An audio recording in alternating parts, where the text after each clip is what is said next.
I want to do a brief introduction of Elliot. I'm not going to do it justice unless I read it, so excuse my head down. But Elliot is a nationally acclaimed economist and public speaker specializing in making the minutiae of economics fun, relevant, and educational. He earned his BA in economics with first-class honors from McGill University in Montreal, as well as a master's and Ph.D. in public administration from Syracuse University. Eisenberg is a former senior economist with the National Association of Home Builders in Washington, D.C., and is the creator of the Multifamily Stock Index. Dr. Eisenberg has been invited to testify before lawmakers and is often asked to comment on proposed legislation. His research and opinions have been featured in Bloomberg, Businessweek, Bureau of National Affairs, Forbes, Fortune, just to name a few. He is the chief economist of Graphs and Laughs, LLC, of which you see his logo there, the bow tie comment, and he'll get into that a little bit. He serves on a variety of clients across the United States. He writes a syndicated column and authors a daily 70-word commentary on the economy. I want to stop there because some of you plugged into that last year. Every day he writes 70 words and blogs it out about the economy. Not 71 and not 69, but 70 words every day. So in itself, that'd be a challenge, but he does it daily. Elliot has visited 49 of the 50 states. Which one are we missing? Maine. Maine. Hasn't been to Maine yet, so apparently Maine's in good stead. So he's visited 49 of 50 states, and his interests include keeping his rate of restoration of a 60-year-old house ahead and the rate of deterioration in doing in dotting all of this with his daughter. He loves ice hockey, hence he's from Montreal, and talking economics with crowds large and small. Now, if my memory serves me correctly, and I don't have the slides to back it up, but I thought last year your prediction was the White House would be taken by a career politician. And I don't think that happened. So, without further ado, Elliot Eisenberg.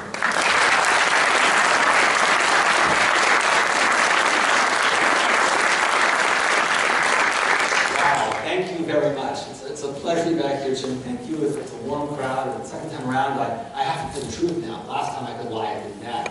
Now we're going steady. And yes, I made that terrible call. I was convinced he was not going to win. Wow, was I wrong? But at least I was wrong with all the pollsters. And that gets me to my title here. You can see that, a week ago I would have said, yeah, things aren't going to be any different at all. Okay, now we know they're going to be somewhat different. There's no end to surplus. The question really is, how much? And in what ways? And I think the way to talk about this clearly and best in your mind, to have your own internal conversation, is to think about the good Trump and the bad Trump, and which one it is that's going to prevail here in his own mind.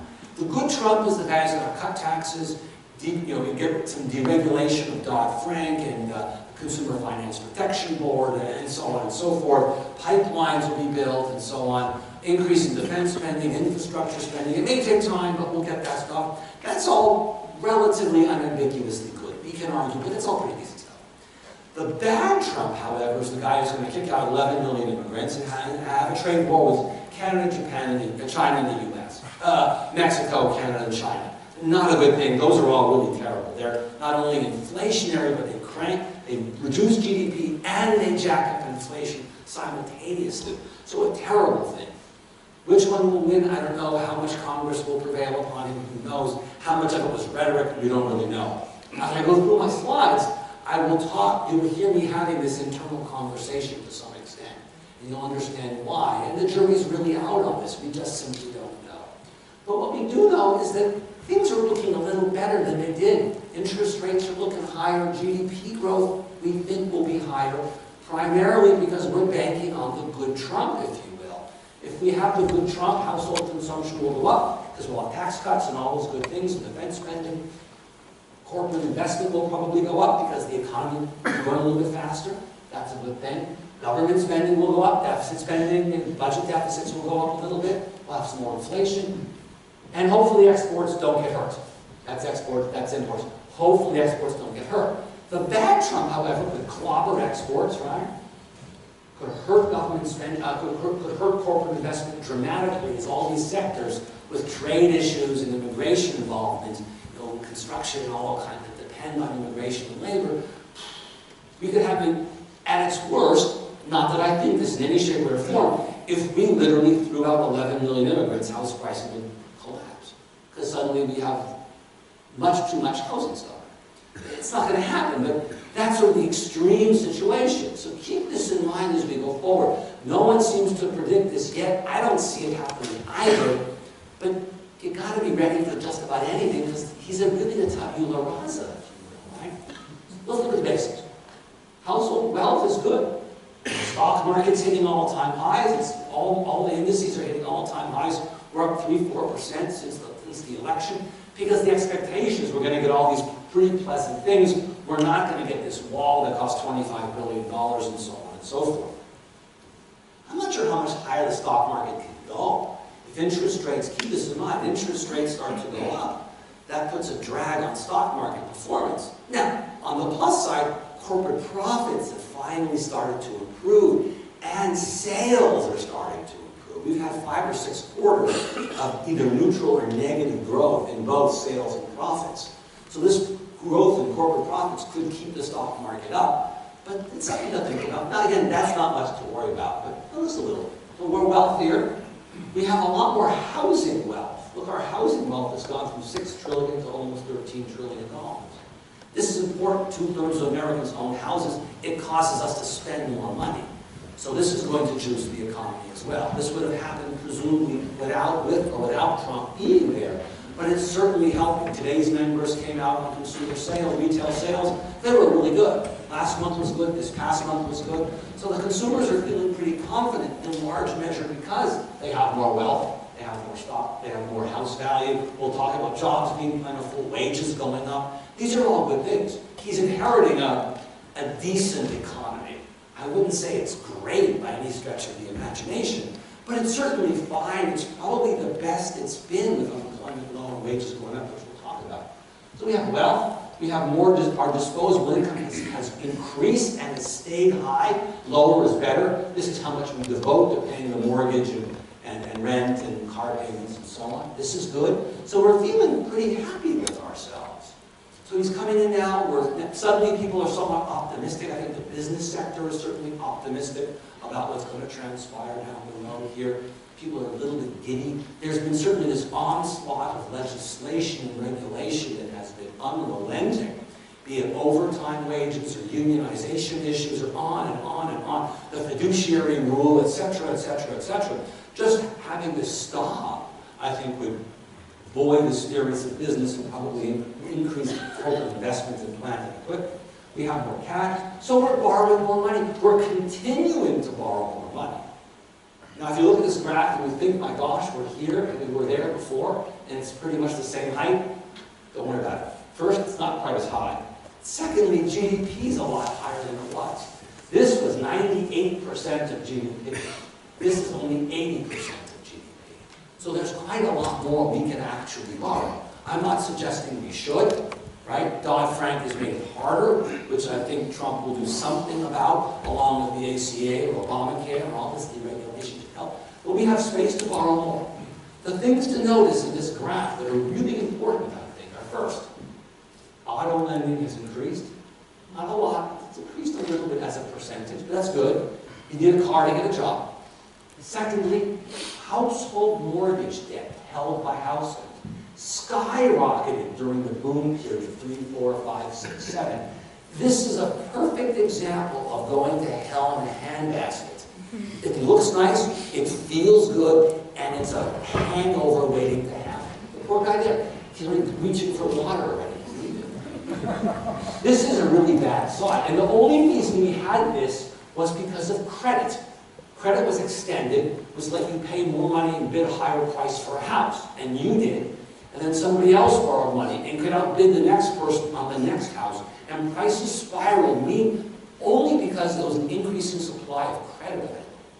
If you look at it now, there's credit growth, sure, from the trough there to the peak here, it's going up. But this slope is really shallow compared to this. So I can say, yeah, there may be a housing problem in San Francisco and Los Angeles and Washington, Philadelphia, New York, here in Madison, whatever. But it's certainly not a problem that's being generated by an overabundance of credit. It's people having cash, it's rich people buying a second home, it's people selling a first home with the money for a second home, or whatever it is, but it's not an extension of credit. So we're okay there. There are problems, but it's not a bubble situation driving house prices. And last but not least, we have student debt. That's a problem. But not as big a problem as you think. Because the average payment that students pay, median payment is $200 a month. That's not enough to alter your lifestyle. Yeah, first-time job, may take you a year or two to overcome that with pay raises and stuff like that. The problem is many of the people don't believe they can get a loan because they believe that their debts are prohibiting them from qualifying for something. And Fannie and Freddie make it difficult to get a loan when you have those income-based repayment schedules, where the payments are based on how much disposable income you have, and you pay 10 or 15% a month. Fannie's somewhat skeptical of those, so Fannie and Freddie are putting barriers in our way, and their own mindset is. But if we can get them to get out of that mindset, we could probably do better. So there's a problem, and it'll be socialized more and more over time, I think, as that voting block gets bigger and bigger. If people have lots of student debt, they'll go to the government and beg for relief. As for banking in particular, I think HELOCs. People are going to start borrowing more using HELOCs going forward, because interest rates are going up. You've got a sterling, 30-year mortgage at 3%. You're not going to refi to pay 4 to get $30,000 more. You'll just get a HELOC out there. So that's going to become a much more appealing way to borrow money going forward in an increasing interest rate environment. Just today, MBA, mortgage bankers, came out with refi activity, and it started to plummet. Interest rates are up 50 basis points or 0.5% in the last couple of weeks. This is a real shock. They're still low by historical standards, but they're certainly starting to rise on expectations of a tax cut and increased defense spending and increased infrastructure spending and so on and so forth. Of course, we don't know how big those will be because we don't know how tight Congress will be with the purse strings. There are a lot of Republicans who are very loath to burst the deficit. So Trump doesn't seem to care about that. Most presidents don't ever care about that. Every president's been quite profligate. Congress generally tends to be a little more concerned about this. And the Republicans, many of them are pretty hard about this. So it's going to be a real negotiation to see how much increase in the deficit they're going to let Trump get. But he's not going to get all the tax cuts he wants and all the spending he wants. That's very unlikely. You can look at credit quality. It's pretty good. Delinquencies and foreclosure numbers are down. That's great news. Similarly, in different types of assets, delinquencies and foreclosure rates, delinquency rates are low. Credit cards are lovely. Mortgages are sterling. Revolving credits, that's credit cards, fantastic.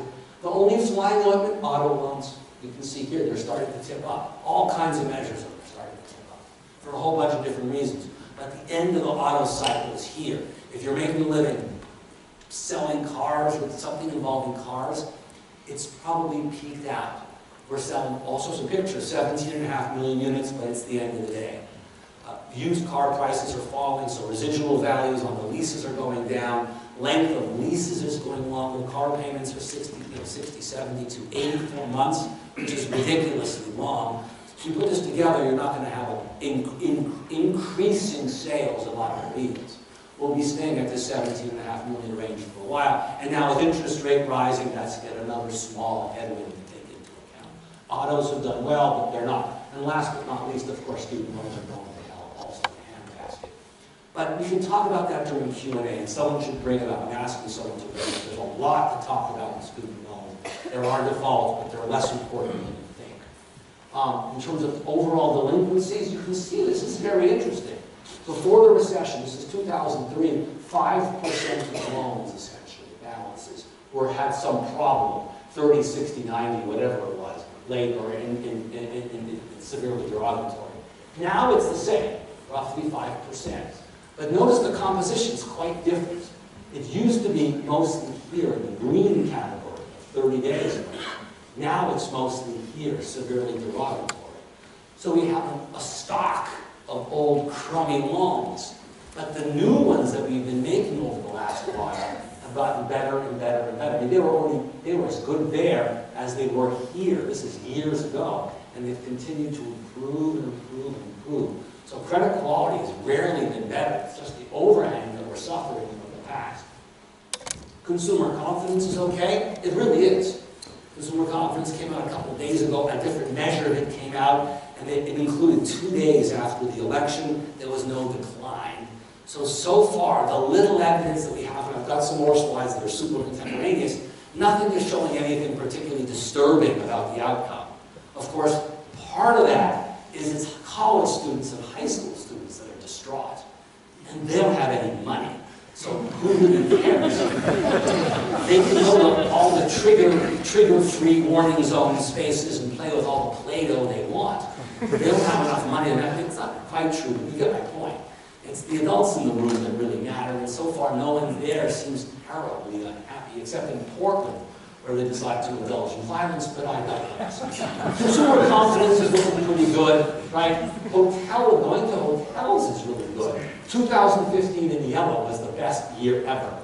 And you can see right now, it's even better now. And compared to this last year, the red this year has rarely been as good as it is compared to last year.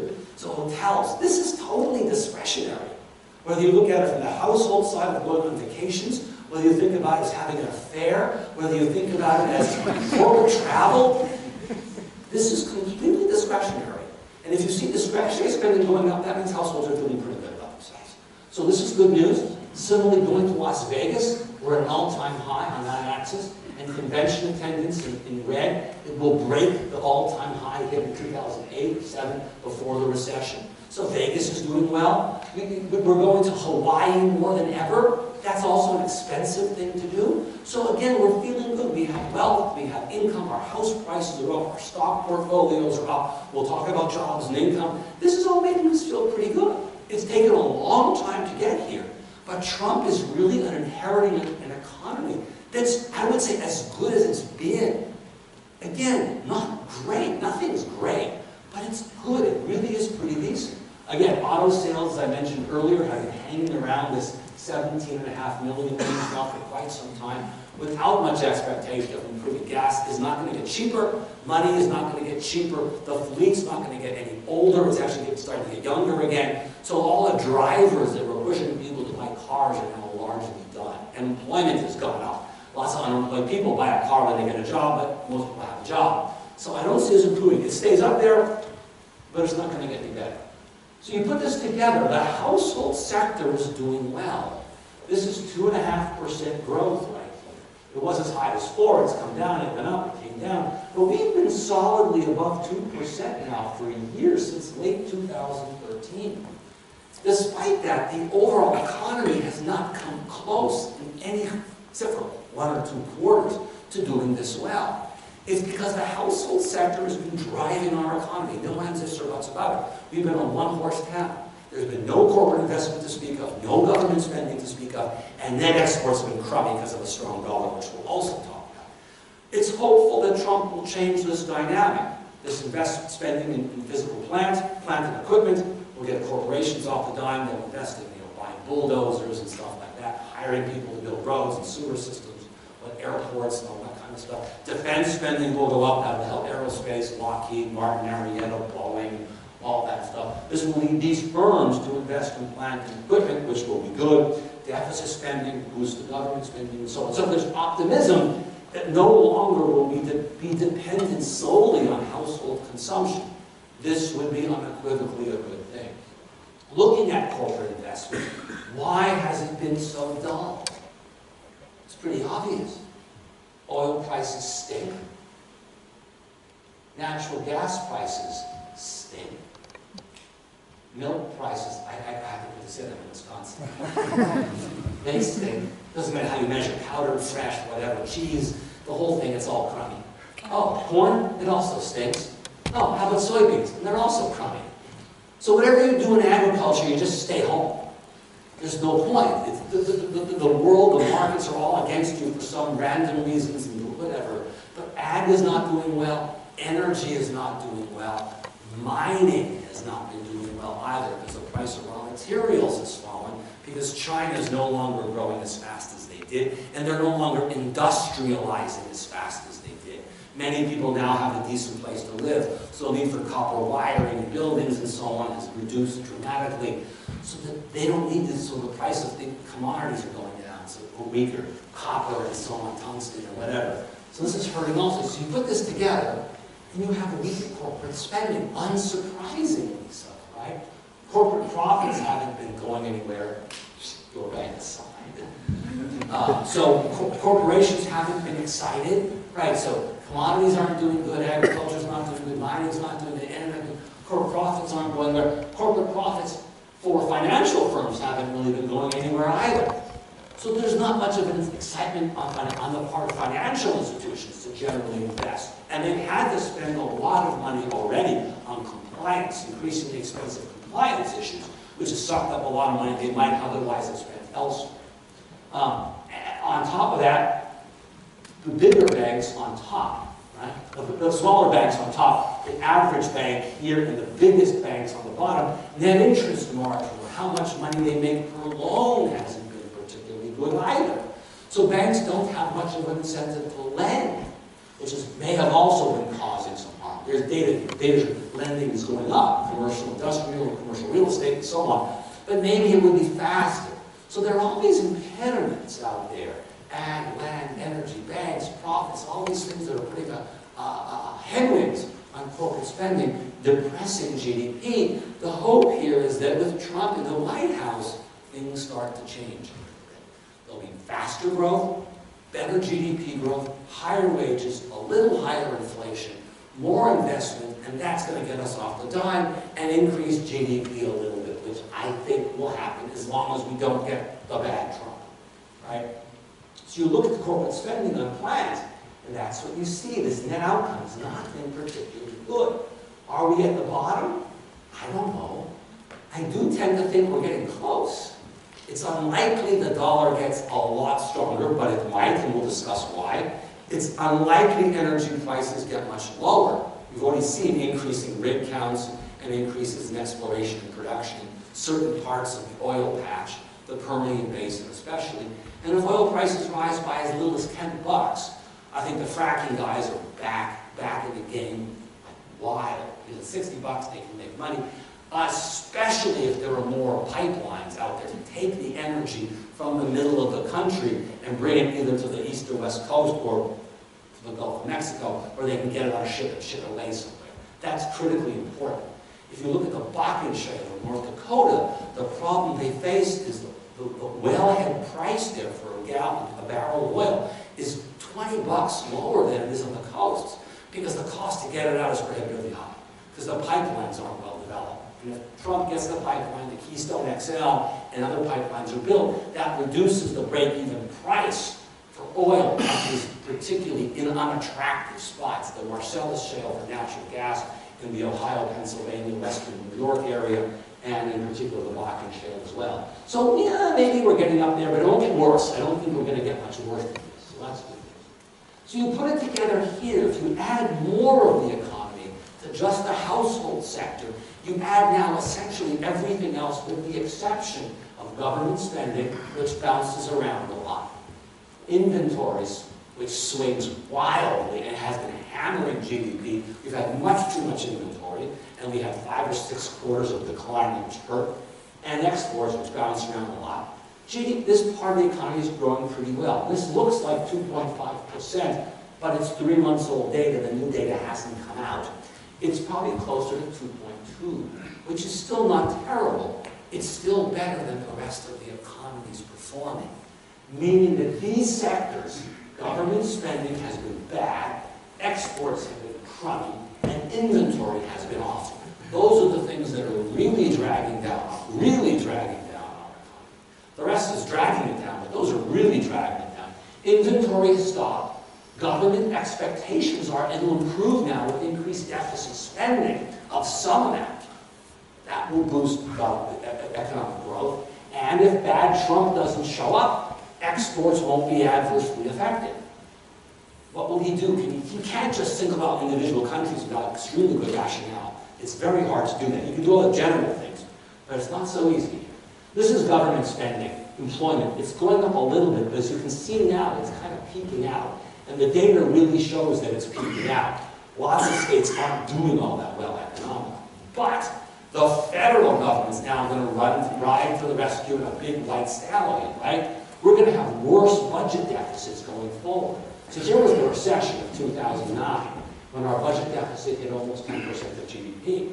Since then, Congress has tightened up the purse strings a bit, revenues have gone up because we've been in a recovery, and the deficit came to a very manageable 2.5% of GDP. The problem is now, for good or for bad, it's going to go up again. And the question is, how much? Part of it's baked in the cake. It's an aging workforce, aging. The American average age keeps jumping up. The millennials are a huge sector of the population, and as they turn 75, so it's still 5-6 years away for the oldest boomers. When they hit that age, healthcare costs start to go wild.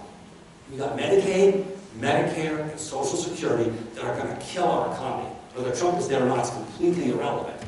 So you already have, and that's what you see here already happening. The boomers start to hit 70 somewhere around 2020 or 19. Now, in the short run, we're going to increase the budget deficit. Certainly, a little defense spending, a little infrastructure spending, some tax cuts. They may not be big, but you know, $500 billion here and $500 billion there, and suddenly you've got some real money here. Even if it's over 10 years, right? 50, 100 billion a year, that's 0.5%, 30%. That's not trivial, right? It's meaningful. So we're going to have bigger budget deficits, which may cost us down the road, but we'll worry about that tomorrow. As Louis XIV, my favorite king, said, après moi la déluge. You know, after me, the deluge. So we'll see what happens there. It's a concern, but it's down the road. And in the meantime, we take some faster growth and some higher inflation if the cost was a bit of a higher budget deficit and then subsequent debts down the road. That's not a bad trade, because we don't want to go into this long-term low growth where we've been right now. A shock to the system to get us to a better growth plane would be a worthwhile trade, certainly for a while anyways. But we're going to have increased government spending. That should be a help. Now, exports. What's going on there? This is what's going on. A strong dollar. The stronger the dollar, the harder it is to export. The cheaper it is to import. Right? So someone like you who likes fancy shoes, you like, what's that fancy French company, Christian Louboutin, that has the red-soled shoes. They have a patent. They're the only company that can sell a shoe that has red on the bottom. And they cost like, you know, $1,500 for a pair. But because the economy is so strong, they're only $1,300 now. You bought 3 pair. I know. So we're all doing it. You're buying a BMW, a Chrysler, or a Ford, or whatever, and you're buying a fancy suit, an Ernesto Modigliani suit, or whatever that guy, I can't pronounce the guy's name. You know, we're buying imported goods. It hurts. The question is, will the dollar get stronger? It might. And what would drive it is if our GDP growth here were consistently stronger, a bit higher than it is now compared to other countries. Because Europe is not doing that well, Japan's not doing that well, China's slowing and their currency is weakening. If our economy starts to move up, interest rates here will rise, and that will cause foreigners to bring more money to the U.S., driving down interest rates from where they've otherwise been, and jacking up the value of the dollar, hurting exports. This one remains to be seen. I think we see a little bit more strength in the dollar, so our export struggles may not be over, and that means manufacturing, right, is not over, because we export a lot of manufactured goods. We export lots of services, movies, music, financial services. Those are less prone to being all banging around because of the dollar. Some because of Brexit. People can now buy banking services in Britain and here because it's gotten relatively cheaper in Britain because of the Brexit vote. But we're okay there, but it's on the manufactured side, this can do us a lot of harm. So if you look at manufacturing employment, you know, Trump has said we're going to bring back all these jobs and we're going to put penalties on companies that export jobs and blah, blah, blah, blah, blah. Okay, this is all nonsense. This is just freaking nonsense. Look, this is employment in manufacturing. China is this. That was China entering the world and crushing us in terms of undervaluing their currency and flooding us with cheap and inexpensive and pretty high quality Chinese exports. We lost, of those 3 million jobs, we lost maybe half of it because of China. Since then, there hasn't been any China effect. And right now, the Chinese currency is actually overvalued. So this notion that we're going to impose a tariff on China because they're being bad guys, we're 10 years too late. We're 12 years too late. Back in 2000, 1997 would have been the time to do it. But now it's too late. And if they decided to not subsidize their currency and drain their reserves, they've lost $1 trillion propping up the renminbi or the yuan, whatever you want to call it, because it's fundamentally overvalued. And because it's overvalued, all these Chinese are trying to ditch their currency and buy houses here in the States, or Australia, or England, or Canada, or somewhere. This is a huge incentive for them to get their money out, because the faster they get it out, the more it's worth. If they wait, it keeps getting worth less. As it declines, their exports will slightly improve, but won't improve all that much, because so much of their stuff that they used to export to us now has moved to cheaper countries, like Vietnam or Cambodia or whatever, other Southeast Asian countries with big employment labor forces and lower wages than China. China is no longer the low-cost producer. That being said, you can see employment in manufacturing has flattened out and even declined slightly because the dollar's gotten strong. The dollar may get stronger. So it's hard to see a big renaissance in manufacturing. You pick up 500,000 jobs, I would go, wow, that's excellent. But that's really the margin of the ball game we're talking about here. Nothing really huge. It sounds good, but it ain't happening. So you put it together, and this is what you get. Our trade deficit's in blue, $40 billion a month. Our trade deficit in energy, because we're producing more of our own, and what we import is cheaper, has gone from $30 billion a month negative to $5 billion a month. It may go a bit, because we're importing more, because we're producing less, because prices are lower, the fracking wells deplete quickly because of the energy, because of the pressure of the well. But still, that's really good. The problem, however, is here. This is a precipitous decline in manufactured exports, because the dollar is so strong, and global growth is weak.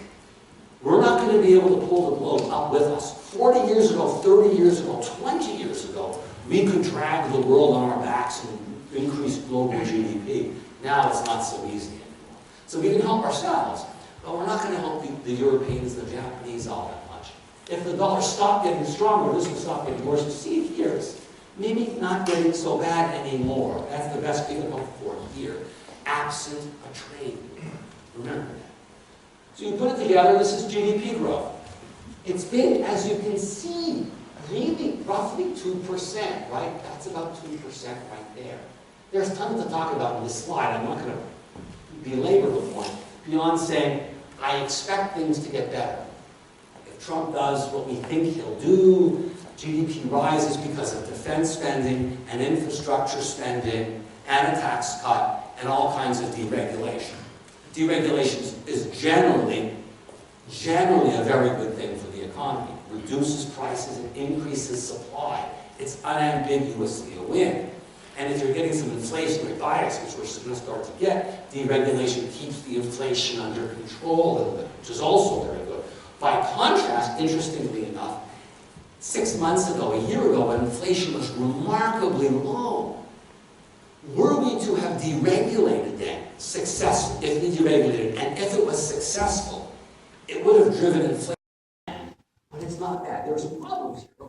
That's unequivocally good. Right, this is fiscal policy uncertainty. You can see the spike right there. That was as of November 10th or November 11th. So it's pretty contemporary. It's not this or this, right? But it's still relatively high. So there's certainly concern.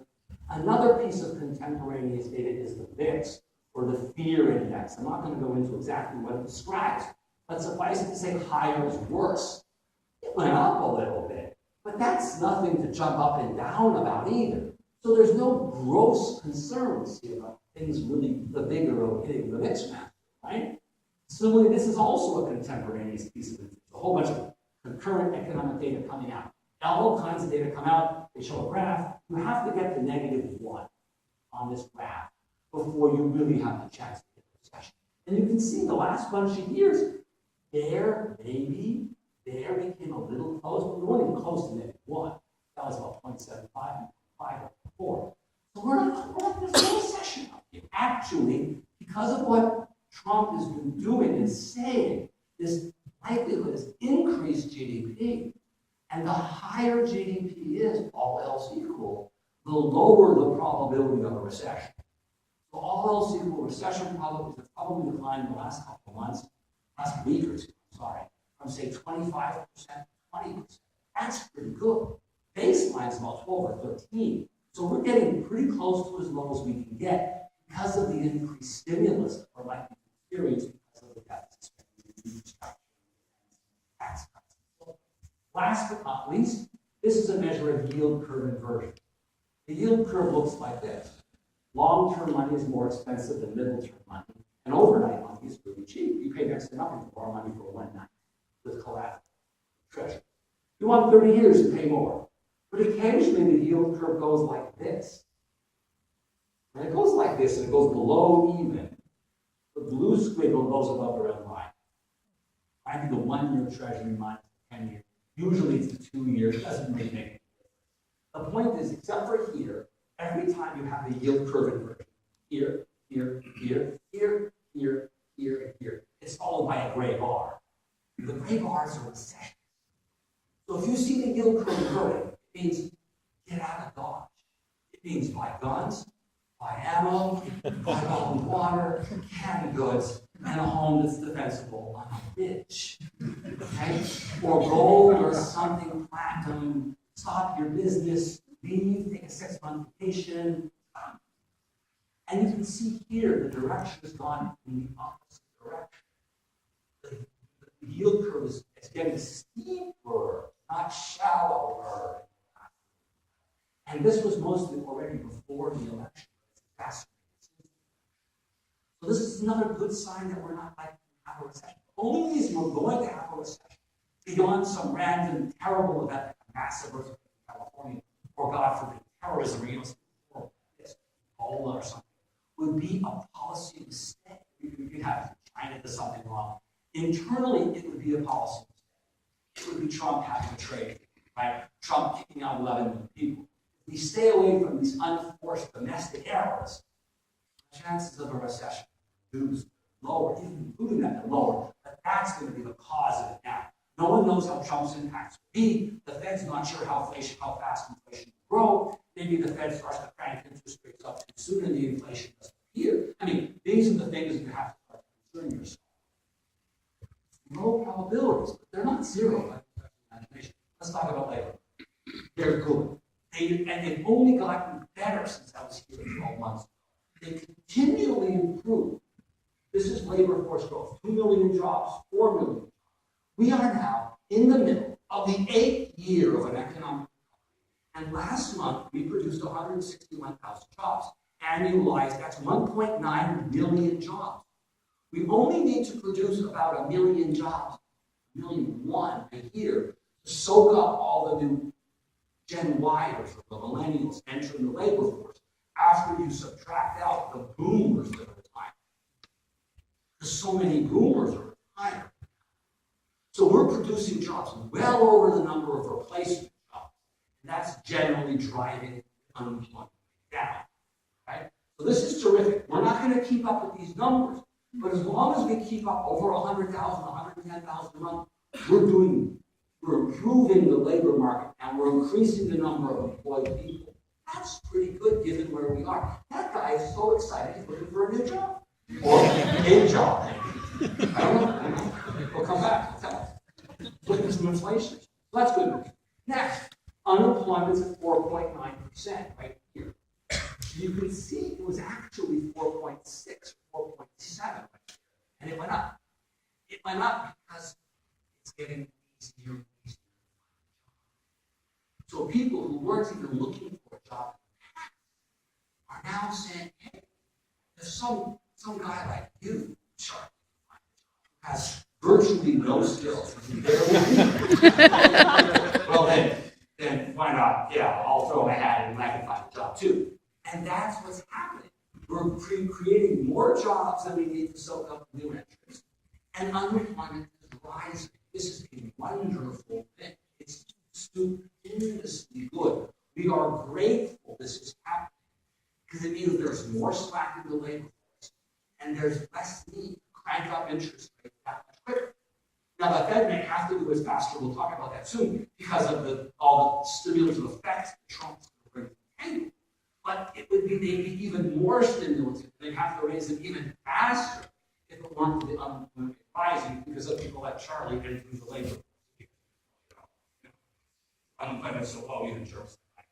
Then you go, well, he found one, but I can find one too. Right, Phil? Yeah, sure, right. This is great news. And the blue line is first-time claims for unemployment, people who get fired or get laid off.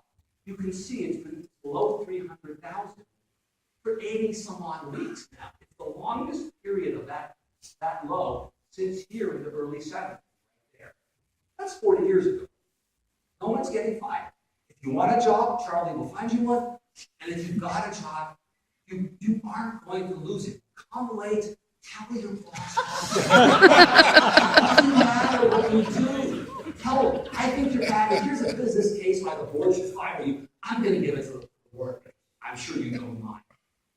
You know, as I joke, I was in Colorado. I said, if you're a bus driver in Colorado and you like smoking weed, smoke weed with the kids in the bus. It's okay. The worst that will happen is to be a week of detention. I promise not to smoke pot while the kids are in the bus. 100 times you're back in your job. There's no one left to hire for these jobs.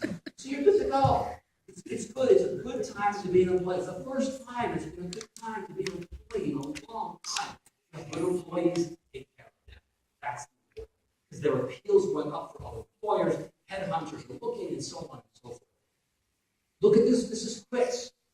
You don't quit a job just because it's a bad day. You quit a job because you think you've got another one, have another one, or you're sure you're going to get one, or whatever. And you can see the total number of quits in red was 3 million before the recession began per month. And now where is it? 3 million. It's recovered. In percentage terms, that 3 million was 2.2%, and now it's 2.1%. So we virtually completely recovered from the recession. So our labor markets are good. That's why household consumption is good. We can borrow, we can spend, we can go to Hawaii, we can do all kinds of fun things, we can buy cars. That's good. Hotels, this is good. How about wages? They are going up. And this is proof in the pudding. Our unemployment rate is low and we're beginning to run out of work. Because 4 or 5 years ago, you as an employer, Josh, you'd say, you know, I have a business, I do whatever I do, I know waste management, or sell cars, or your own movie theaters, but they're all owned by Chinese. He said, I want a guy, I want a doctor who are in a clinic. I want a doctor who's a lawyer and an economist. And I will pay them the princely wage of $9.50 an hour.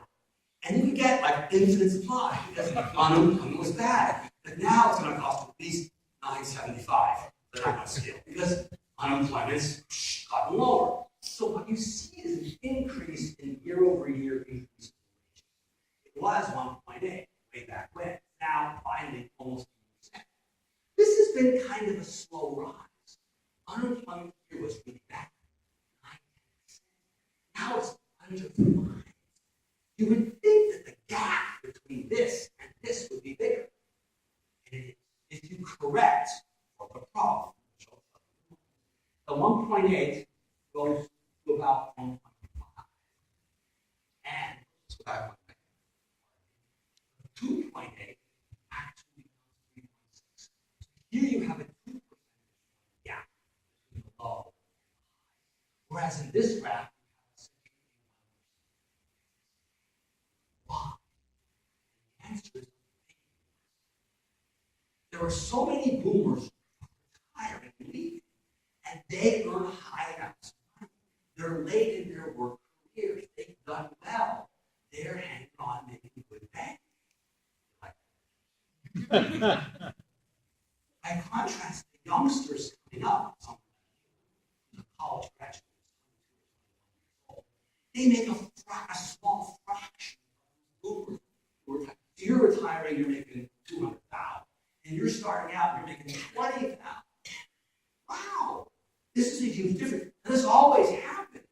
The problem is now the number of boomers retiring is huge. So the percentage of the new ones versus the old ones is almost even. Normally, it's lots of young kids coming, very few older people retire.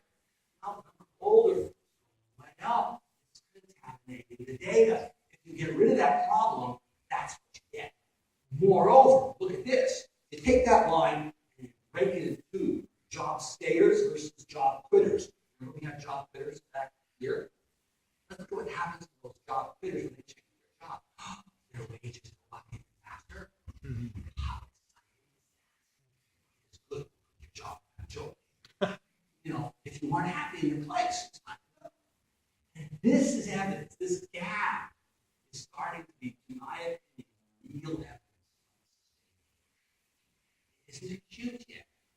unemployment is 4.5, higher. Yeah, we'll get higher, and both numbers rise. We're getting it. We're sure enough getting it. The Fed's been desperate to get it. Because this is what lets lower class people experience.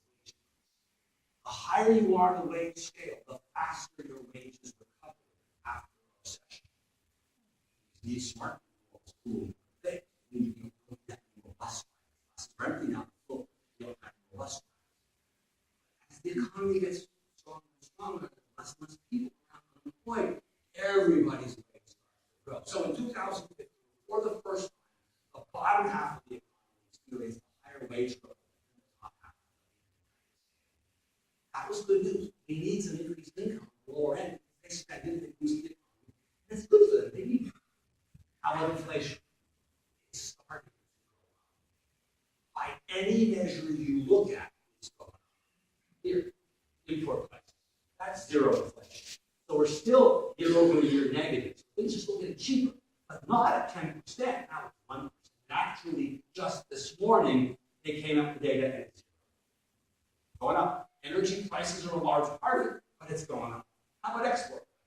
They're going up too. How about producer prices? They're going up too. They're all negative. I get it. But they're on the verge of we're on the verge of seeing inflation for the first time in all that. These are going up. How about the CPI? That's what you think of that. You buy some cereal, maybe get a gear gauge. You're in college now. Everybody. This is the CPI you think headlines going up.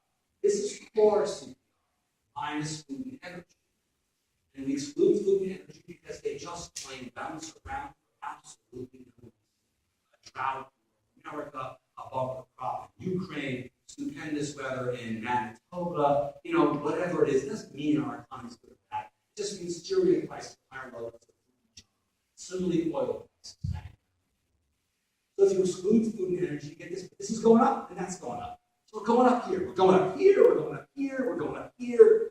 Now we're going to go also up. Let's not look at the CPI. Let's instead look at the PCE, the personal consumption expenditure. This is the Federal Reserve Board. They look at this, not the CPI. You can ask me later on slide the difference. I'll get into it. And you may argue with it. Too bad. It is what it is. We're done. The key thing is, it's going up too. So no matter how you measure inflation, inflation is starting to take off. No matter how you measure it, wages are going up. No matter how you measure it, slack in the labor force is going down. And for this, we're now going to discuss increases in defense spending and increases in infrastructure. Drive unemployment a little bit lower, push wages up a little more, push inflation up a little more, and then that's so if we're not careful, we're going to have expansionary fiscal policy, all these Trumpian things over and over again. But the Fed's going to start jacking up interest rates. This is kind of like it was during Reagan. Reagan had very fiscal expansion policies, tax cuts, increases in defense, drove the Soviet Union into collapse. And the Fed was having very high rates. Inflation. We're going to have to be a push-pull, contractionary monetary policy, expansion fiscal policy, but this remains to be seen.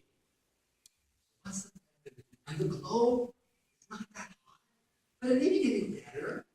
China's not, the wheels aren't falling off China. Brazil and Russia seem to be getting out of the so global growth in 2017 or certainly 18 should be better than this year. This was the worst year since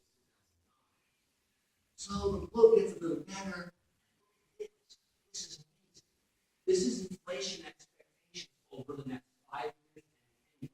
5 years in bed. You can get these numbers.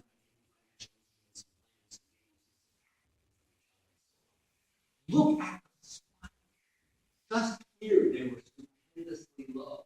And suddenly now, because unemployment started to go down, wages are starting to go up. And on top of that, now you've seen this increase of almost half a point. So we've really got inflation expectations starting to go up, wages going up, inflation actually actually going up.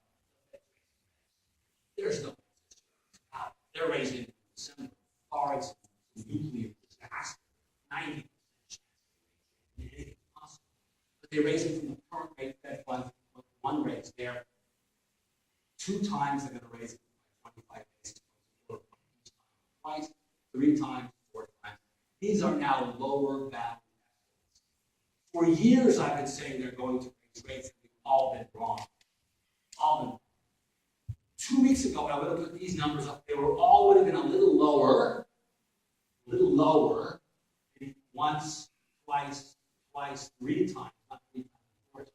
And those were going to be my those were going to be actual, my baseline scenario. Now it's lower bound. I don't know what will be. I don't know how expansionary Trump's policies will be. We have no idea what he wants and what Congress will give him. So it's a complete work in progress. But if you get anything in these low levels of unemployment, you're not going to get something. So if it were me, no one's asking.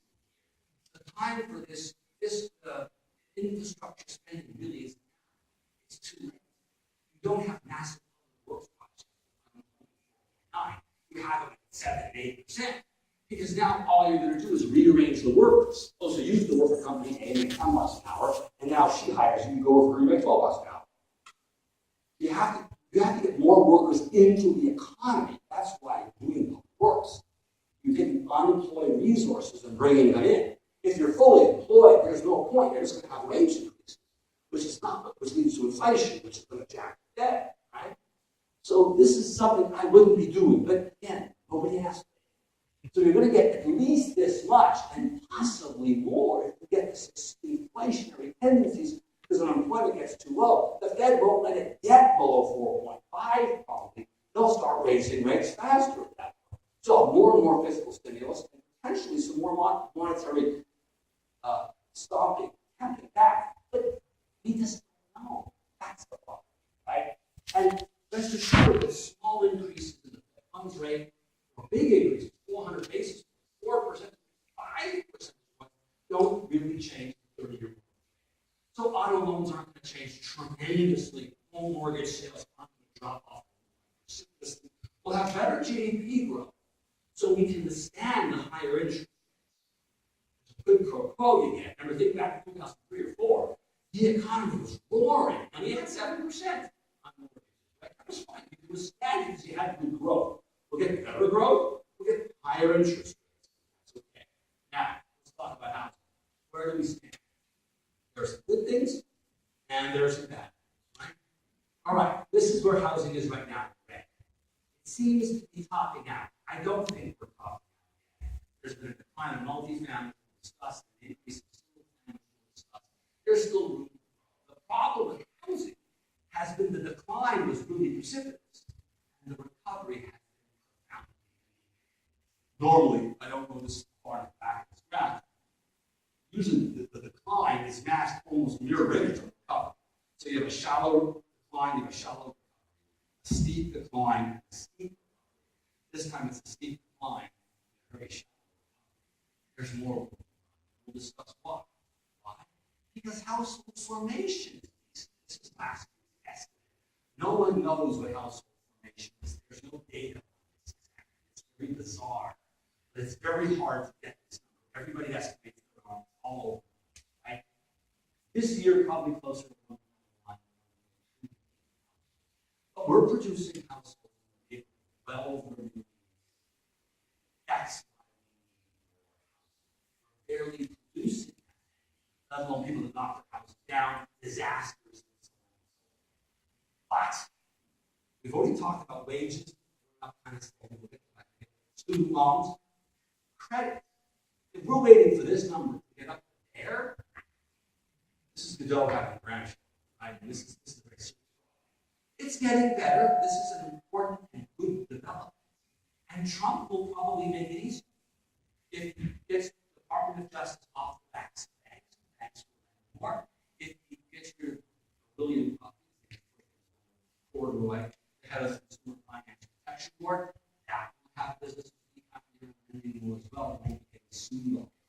Lawsuits really get Trump. this is getting better. So it's not great, but it's improving. It's hard, but getting better, right? You can see it here. This is autos. Autos are banging along nicely. Recession, recovery. Here, housing is doing well. We're all lending loans. Recession hits, then because of the CFP and Dodd-Frank. Auto loans were specifically exempted from CFP and Dodd-Frank, not housing. That's the consequence. So if you lighten up on regulation, all else equal, you'd expect improvements, let alone more job creation, higher wages. This should all stimulate all kinds of things. Investment goes up, GDP goes up, wages go up, deficit goes up, interest rates rise. Okay. Wealth is an old slide, but wealth for youngsters. They don't own stock. They may have owned a house. They lost the house. If you're 50 years old and your portfolio falls by 30%, 40%, say $1 million to 600,000. If your portfolio falls from 30,000 to zero, you bought a house, down payment, you lost your house, you have now no down payment money, and your FICO score is wrecked for anywhere between 3 and 7 years, depending on how you the bankruptcy. So the youngsters that would have money, there's not a lot of credit. House prices are going up faster than wages. 5.5%, 6%. Wages at best are going up 3.5%. The houses keep getting further and further out of reach. We have a little bit of student debt. We have a lack of credit. We have a lack of wealth. These are a serious number of impediments, headwinds in the housing sector. Yet it continues to improve as we keep producing jobs. That's the magic. As long as we keep producing 130, 140, 160, 170,000 a month, we're good. We're good. The other problem we have is lack of inventory. Spring and summer, winter, fall. Spring and summer, winter, fall. I could go on. We're rolling and rolling, the current's against us, going, no. I thought this would improve, but of course it's not. Why? I think there are two reasons why. Well, three. Builders aren't building. I thought they'd be building fast. They're not. Number one. Number two, retirees are aging in place. So you're saying, no, I'm an old guy. No, I know. But I used to think of moving to Arizona or something, Florida or Southern California. But it's A, too expensive. B, my grandchildren live here. And I'm going to have a longer life because I'm healthy. So I'm going to live here instead and go to Florida for weekends or vacation. I'm not moving. That's number two. And number three, lots of private money has bought single-family homes and rentals. And this combination of a few million here, a few million there, another million a year, we've knocked off too many homes, and the builders aren't building enough. This is builders, black building. This is 2015. Yellow and blue is 52% of all homes built. 2.5, 2,400 over 3,000. More than half the homes being built are huge. This is crazy. Remember, student loans, no credit, no wealth. House prices going up too fast, no inventory. First-time home buyers want to buy, and what do? You build big houses, you crazy? It makes sense. Look at this data. Oh, they don't have it here. If you look, 3.9% of all new homes being built are bigger than 5,000 square feet. This is an all-time high. We're not building that many homes. That's a lot of homes. That's a lot of homes. But within this small frame of homes, the sizes are getting out of control. Big. I'd like to see the sizes of the homes shrink. That would be a really, really, really good thing. So new home prices, average and median, keep going up. Multifamily, with the exception of some places like Madison, Wisconsin, and San Francisco, DC, and New York, have probably bottomed out. Vacancy rates bottomed out, probably bottomed. And some data put out by the National Housing Council. This is with the landlords, this is with the tenants. You can see the direction. We've just building too much multifamily. There are exceptional cities like Madison, we'll get into in a minute. So I don't think what's happening nationally applies here. So don't read the paper. Oh my God, we're done with the multi-fact story. Every city is unique and different. On average, you are, not necessarily here. If you put it together, this is what you got. Multi-family having peaked out and really going nowhere. Single family continuing to climb forward. This is multi-family at the top of because multi is doing so poorly, single family continuing to improve because more people are finding jobs. And the millennials are getting the biggest cohort of millennials is 26. They're starting to get into the age of wanting to buy a house.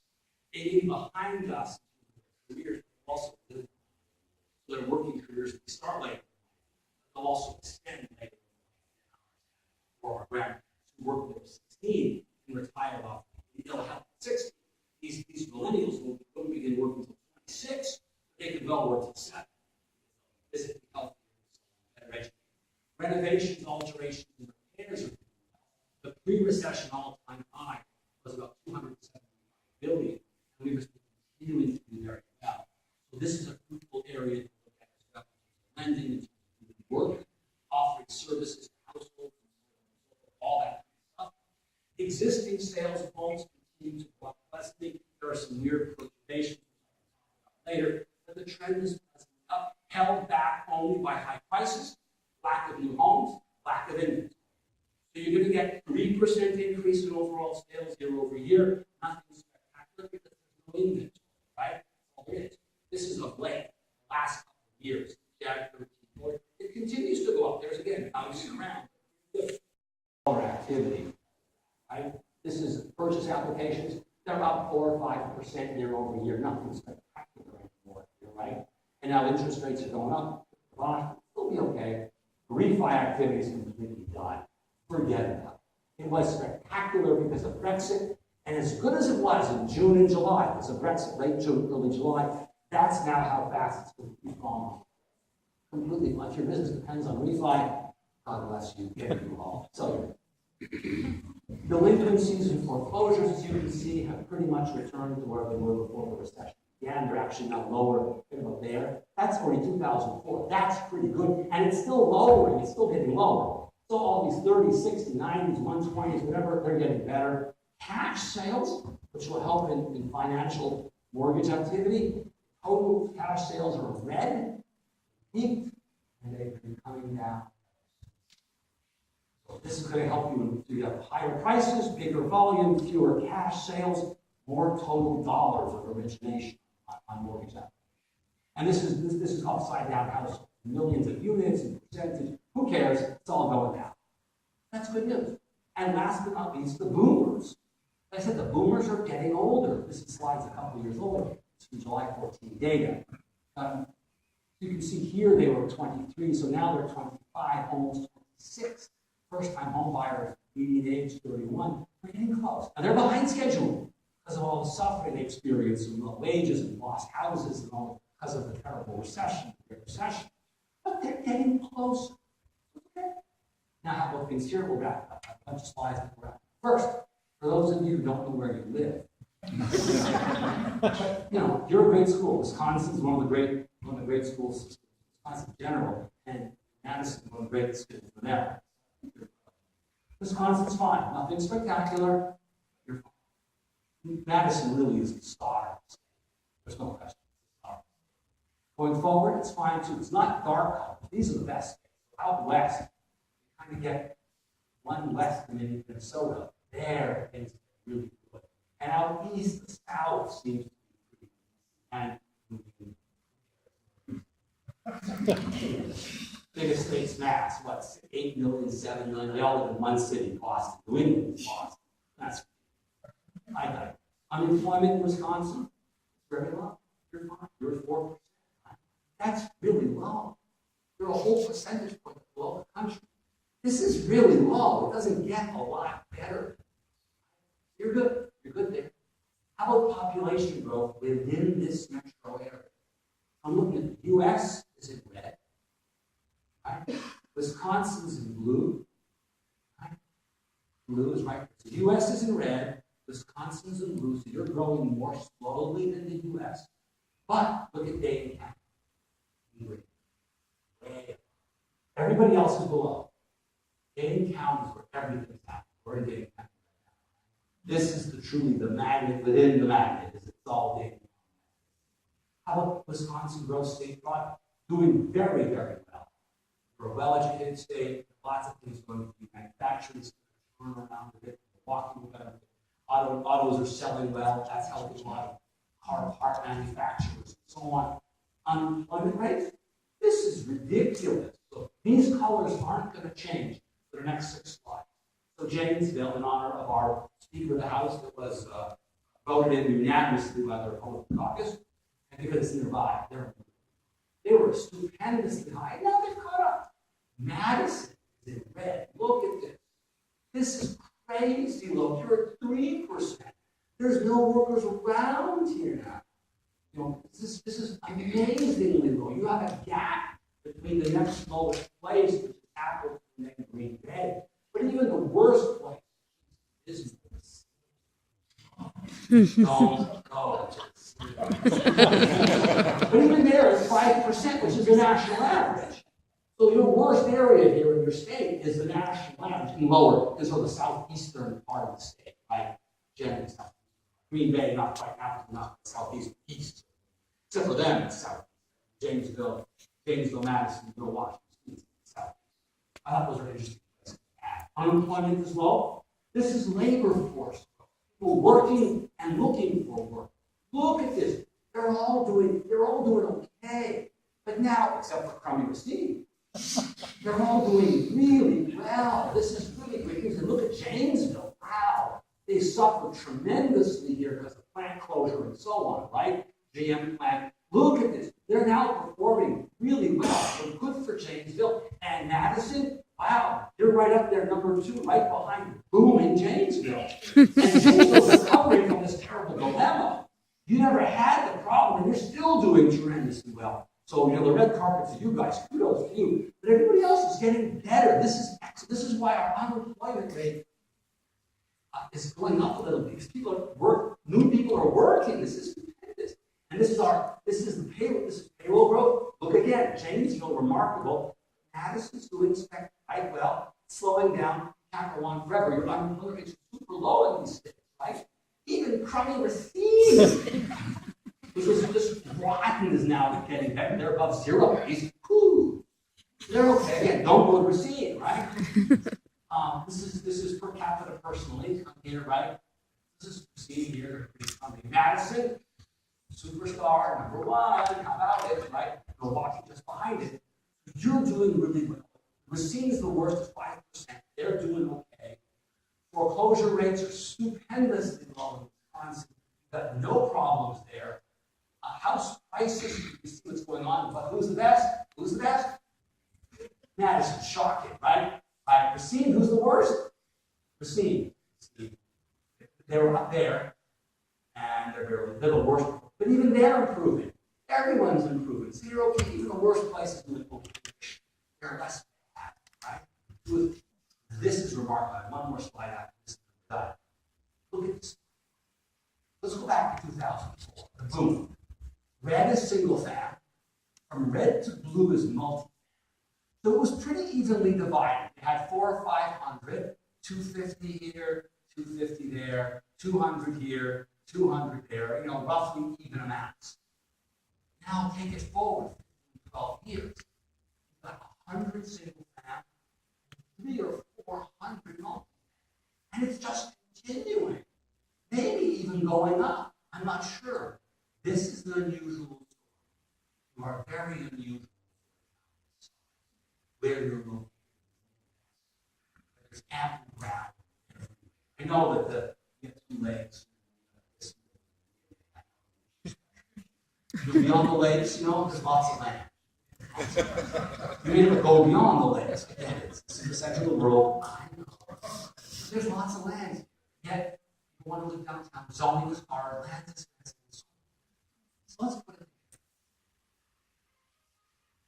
Trump is inheriting my name, cell number, email address, website, Twitter handle, and I put out 70 words every day. Nebraska has the Charleston links to photos. If you want to get it, give me your business card, sign up on my website, or take your phone, text. The number is 22828, and the word is go time. No hyphen, no space. iPhone, suppress the spell check. Now, what's going on? The economy is slowly recovering. Wages are down, wages are starting to go up. Into this mix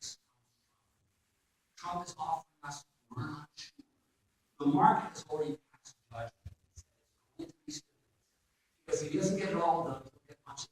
Some tax cuts, some infrastructure spending, some defense spending, and so on. Some deregulation. We're really discounting the likelihood of that 45% and kicking out illegal. I don't think it's going to be very hard. It's really tough. So I think Congress tempers what Trump wants to do. That's what the market expects. The economy is going to grow faster because of this fiscal stimulus, which will push inflation up as it's already starting to go up a little bit, causing the Fed to raise rates. How fast rates go up is completely dependent on how much stimulus we get and how much inflation we get. That depends on labor force growth. There's too many unknowns for Trump to do too many goals. I would focus on job creation every month. If we're 160, 150,000 ago, and I'd start looking at the inflation. They are going to be coming to work. It's going to be guideposts for the Fed and how fast they raise rates. Up until now, it's been labor critical. It still is. But the baton is slowly being passed from the labor market to inflation. That's what's going to give the Fed confidence to raise rates, how fast they raise it, how fast wages go up, goods and services go up, and it remains the same. I hope I've given you a baseline to think about Trump, a well-done perspective that allows you to compartmentalize what he's going to do. Since we know so little, we're actually now spending time for several on his employee personnel. This is ridiculous, right? Oh, he had Chris, okay. He had the Bannon. Oh, that's nerve-wracking. I don't recommend spending much time thinking about this. You will make yourself crazy. But because we know so little, that's why we care so much. You're not alone. Everybody else is in the same boat. And last but not least, nothing happens fast in Congress. Nothing. The Senate majority is slide 2. It will probably grow in 2 years. It probably has more control because 25 Democrats are up in 2018. And the Democrats that are up in states that Trump won are going to be likely to go with the Republicans. So Trump's going to pick up 6 or 7 or 8 Republicans and just face to get beyond 60. Filibuster closure rule to get lots of stuff. It's going to take time. It doesn't get into the end of January. It'll take 2 or 3 or 4 months for anything to happen. So you really aren't expecting to see anything really interesting on a real sense, not financial markets, but on the Main Street markets until May, earliest really legit, beyond consumer confidence and increased spending. Hopefully, there's no more free time. I can't answer the question. I'm happy to answer questions here and out there as long as